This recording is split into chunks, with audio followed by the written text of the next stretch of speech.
Redeemer lives. Are you giving Jesus your best? Now, this is a question we all need to ask ourselves on a regular basis. What God expects from us as servants depends upon what we can do. We're going to notice Mark chapter 14, verse 3 through 9 together as we think about this idea of giving Jesus our best. And our text begins with Jesus entering a house in Bethany. There in Mark 14, verse 3, the text says, "And being in Bethany, at the house of Simon the leper, as he sat at the table, a woman came, having an alabaster flask of very costly oil of spikenard. Then she broke the flask and poured it on his head." An alabaster flask, as the text says, held costly ointments and fragrances and had to be broken to be opened. And once it was opened, it had to be used completely. There was no saving the rest of it for later. Once you broke this open, you had to use it all.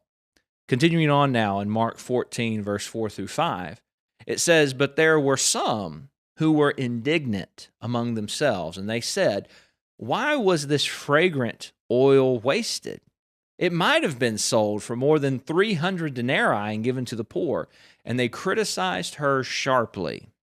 A single denarius was roughly a day's pay during the time of the Roman Empire, during the time of Jesus. This oil was worth 300 days' pay, nearly a year's salary. So obviously this woman was rather wealthy to have this much money just sitting around like that. And some criticized her sharply for, as they said, wasting such a valuable resource on Jesus when it could have been sold and the money given to the poor. Jesus replies, though, in Mark 14, verse 6 through 9, and he says, "Leave her alone, let her alone. Why do you trouble her? She has done a good work for me. For you have the poor with you always, and whenever you wish, you may do them good. But me, you do not have always. She has done what she could. She has come beforehand to anoint my body for burial.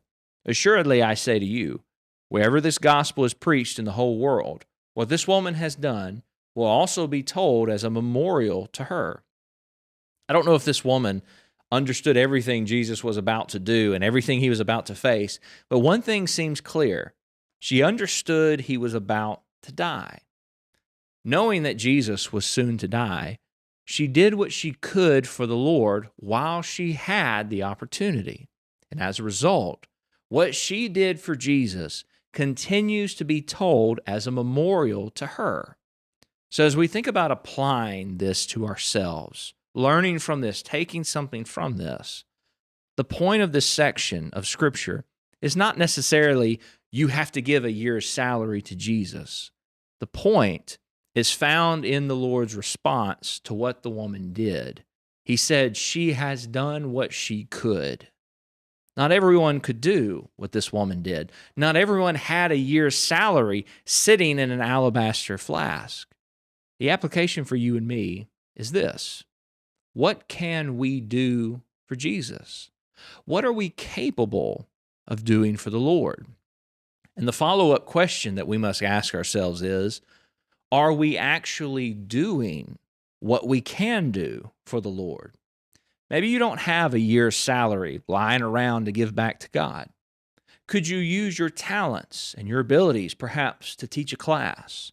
Could you use the relationships that you have built with people over many years to be an encouragement to them?